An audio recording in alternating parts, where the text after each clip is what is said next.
Welcome to Fast Intelligent Care, the podcast for occupational therapists who want to make a real impact. Every Tuesday, we bring you fresh ideas, clear insights, and practical solutions in assistive technology. Let's make smarter, faster, and more effective care simple. Your journey starts now. In our previous episode, we went through a few different frameworks that you can use to assess for a TRAS rate or a hoist. Well, one of those frameworks we used or mentioned was the PEO model, Person, Environment, Occupation. Well, today's episode, we're just going to be focusing on environment. So we're going to look at a few key or essential dimensions that you need to consider when you're looking at if a hoist is going to be compatible with the person's environment or with other equipment that they have in their environment. If you've ever struggled with a hoist that just doesn't fit in a client's home or isn't safe for the client's weight, this episode is for you. We're going to look beyond just the lifting capacity, but we're going to talk about dimensions and features that are going to make or break a safe and efficient patient transfer. And we're focusing specifically on features and dimensions of the hoist. So why do dimensions matter? Let me ask you this. When you recommend a hoist, do you just look at its lifting capacity?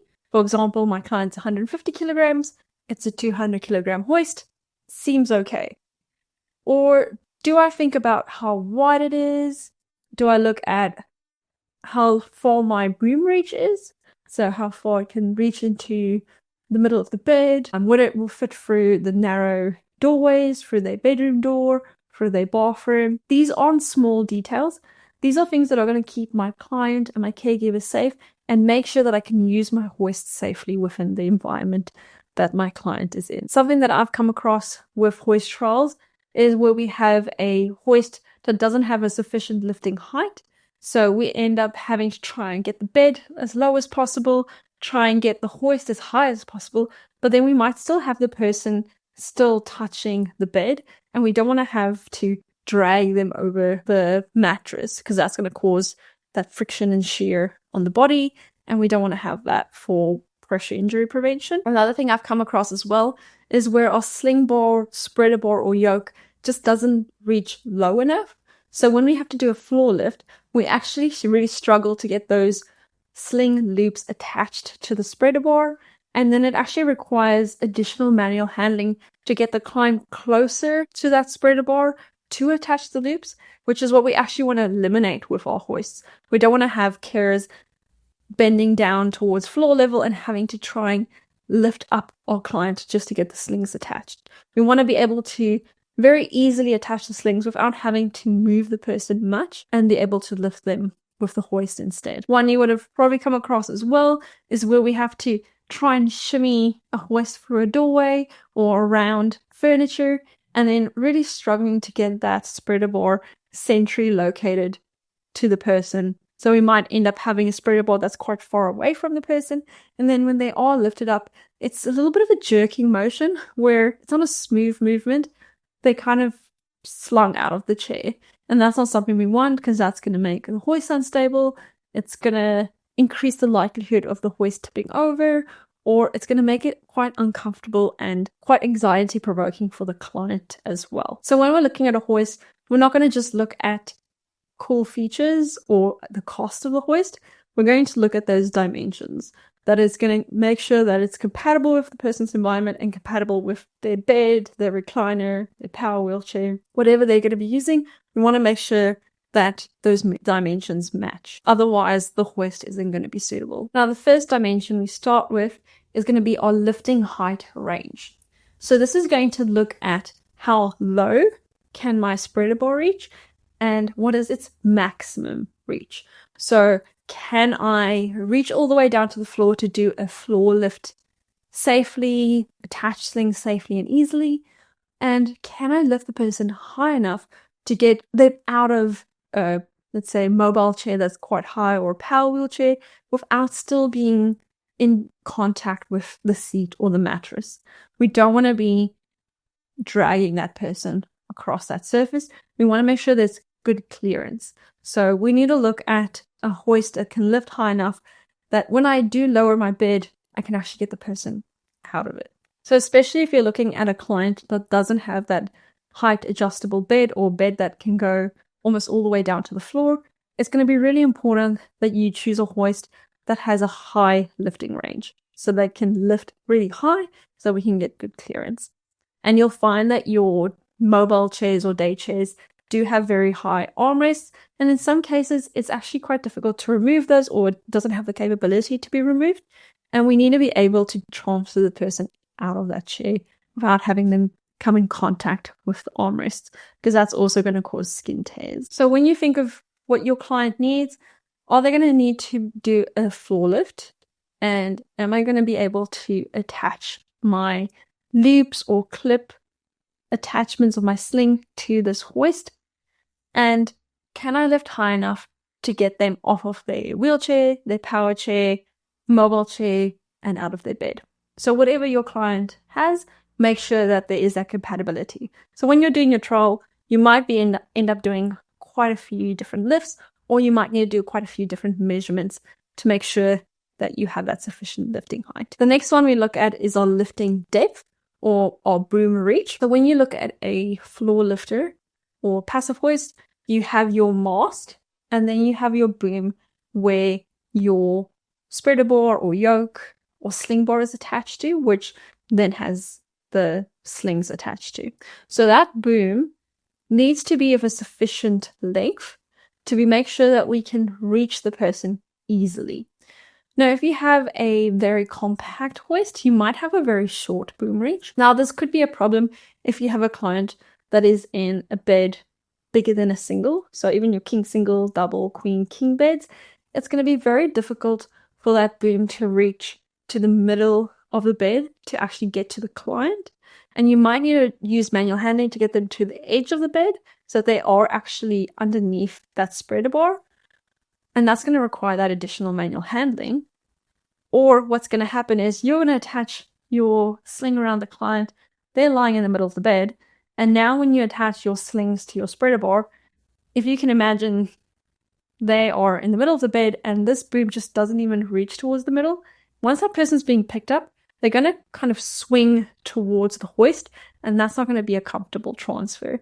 So we want to make sure that we have a hoist that can sufficiently reach. You might also find that the hoist actually can get damaged if caregivers try and push the hoist as close as possible to the person. You'll typically have the actuator in the way, and you'll actually end up banging that actuator against the bedside, and we don't want to, or the bed railings, and we don't want to have that. We don't want to have damage to our hoist. So we want to make sure that it can sufficiently reach the person without having to really push it into the bed. Something you'll also find with a short boom reach is once you've lifted the client up, they're going to be quite close to the mast, and there's going to be an actuator there which they can come in contact with, or their head can get in contact with the mast. And we want to have a bit of clearance between the person and the mast, because it could cause skin tears, especially if there's some sharp edges, and we don't want them accidentally kicking the actuator. So we want to make sure there's sufficient room that once the person is lifted, they're not too close up to the mast. Our next dimension we'll be looking at is our chassis width and our turning radius. Now, chassis width and turning radius is crucial for navigating those small spaces. You need something narrow enough to go through narrow doorways or narrow corridors, but you need it to also be big enough to be stable enough to be able to support the client's weight. So you might find that if you are having to look at a higher lifting weight capacity, you are going to have bigger chassis. So you might find that in your facilities, they do tend to go for the bigger hoist, the more safe working load hoist, because they do have sufficient space, because usually those facilities are designed to have more space or wider doorways for assistive equipment or assistive technology. But when you look at a home that isn't designed for that, you might need to go for a more compact hoist, but then you will be limited in terms of your safe working load. So just something to take into account, but we want to have a decent turning radius because it's just going to make it easier to maneuver within the person's home. Now, very important, we don't want to ever be moving the hoist with the person in it. We want to have our client very close to the surface that we're transferring to, but you are going to have to move a hoist from different rooms to be able to bring it to the client. And that's where it's going to be an issue. So especially if you're working in a community setting and a home care environment, the turning radius and chassis width is going to be quite important and can make or break a successful transfer. Now we'll look at leg spread and the leg design. So when we look at a hoist legs, there's going to be two legs that are going to be able to close in or spread open. Now, typically they're closed in when you're moving them towards a room because you want to make sure that it's a bit more compact so you can move it through the doorway within a bathroom, but you're going to want to open those legs to either get access around furniture. So let's say it's a recliner chair. I want to be able to bring that hoist nice and close to the person. So what I end up doing is I open up the legs to bring that hoist nice and close to them. And also when we have the legs open, we are making the hoist a lot more stable because we're increasing our base of support. So we want to have the legs open when we're doing a lift and legs closed when we're moving the hoist around. We do have two different leg spread designs. You can get one where it's just a straight leg. So if you imagine just two parallel lines and then they can open up like a triangle, but then you can also get what we call a swan neck leg design. And this is where, especially towards the chassis, you'll find that the legs have a bit of a bend. And we call this a swan neck leg design. So what happens with this leg design is that we can have more space in between the legs without having to spread the legs too far. So we're not just looking at the distance at the very end of the legs, but also inside the legs. So very close to the chassis, you'll find that there's a bit of a bend there as well. And that really helps you to kind of wrap around furniture or wrap around chairs. So that's a really good option for someone that needs a compact hoist, but also does need sufficient space to go around furniture. And important, the closer you can get to your client, the safer the transfer is going to be, the easier your sling application will be as well. Next, we'll look at our caster size and ground clearance. Wheels or our casters are another overlooked feature. Big casters are going to make maneuverability a lot easier, especially over carpeted or uneven floors, but we also want to check ground clearance. If you have your legs too high, it's going to make it difficult to get access or fit underneath some beds or under some recliner chairs because there might be a bar under that furniture. But if we have it too low, we're not going to have as much ground clearance and it's going to make it more difficult to move over those thick carpets. Always take that into account. We want bigger casters for easier maneuverability. It's going to make it easier for carers to be able to push the hoist, which is going to reduce strain on their back and shoulders. But we also want to make sure that we don't have our legs too high that we can't fit underneath certain furniture. But it depends on what your client has. If they have a height adjustable bed or they have a recliner that has space underneath, or it's a wheelchair, you might be able to use something that has more ground clearance but can sufficiently fit underneath that furniture. And then an important thing as well is our hoist weight, as well as safe working load or weight capacity of the hoist. So hoist weight itself is a very big deal, especially if this is a hoist that you intend to be transportable, which we do get hoists that can be folded down or taken apart and actually use it to travel. So you can fold it down, put it into a carry case, and possibly even put it into the boot of a car or in a van, and then take it with you when you're traveling or when you're going to respite. But then the weight is quite important. We might require 2 people to lift it, or we might be able to use it like a trolley and then use a ramp to get it into the car, which makes it a lot easier. But important, if we have something that's compact and lighter weight, it's not going to have as high of a safe working load. Its lifting capacity is going to be lower. So your hoists that are more suitable for your bariatric clients or clients that have a higher weight, we're not going to have a compact hoist. So it's going to depend on your client's priorities and their weight as well. The thing to remember is lighter hoist, easier to transport, but you sacrifice possibly stability and you're sacrificing weight capacity. And always check your safe working load. If the client is not within the safe working load of the hoist, it is very unsafe to use it, and that hoist isn't going to be functioning properly. There's no room for error with safe working loads. You'll find that some hoists even stop working if it does detect that it's picking something up above its safe working load. So you wouldn't even be able to lift the client high enough to be able to take them out of their bed or wheelchair.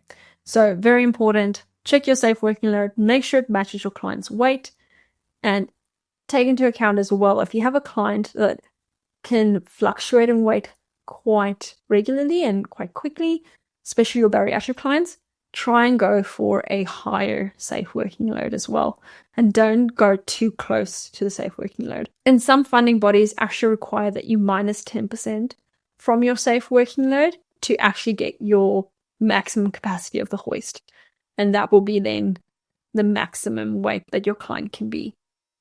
So always check, especially your funding body, what they require, what is their regulations. Now we'll go through the top 3 mistakes that we could make with prescribing hoists. So some mistakes that we could make when we're looking at dimensions is only checking the lifting capacity and ignoring dimensions like lifting height, boom reach, leg spread.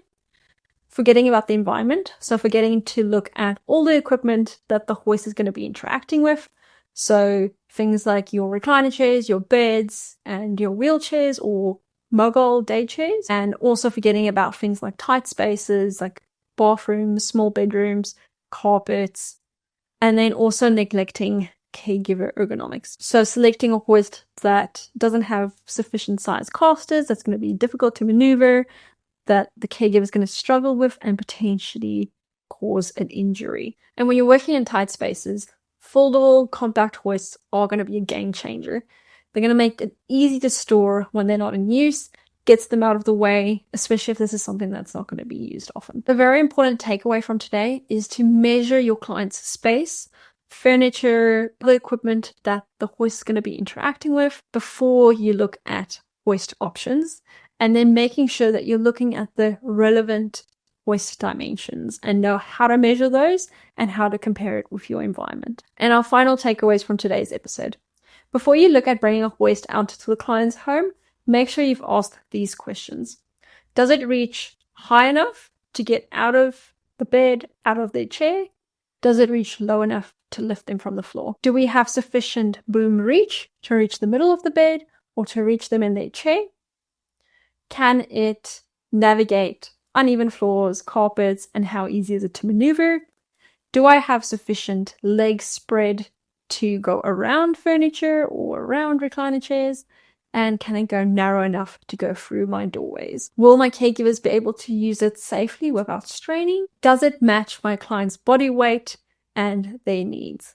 We'd love to hear from you in the comments. Let us know how you've gone with hoist trials and if there's been any tricky situations or challenges or specific hoist dimensions that you found very important for success with prescribing hoists. In our next episode, we'll go through some work health and safety risks with using hoists in small spaces. Thanks for joining us on Fast Intelligent Care. We hope you're leaving with fresh insights and tools to make a real impact as an occupational therapist. If you've got questions or topics you'd like us to cover, we'd love to hear from you. Don't forget to subscribe and join us every Tuesday for more ideas and strategies to deliver smarter, faster, and better care. Until next time, keep making a difference.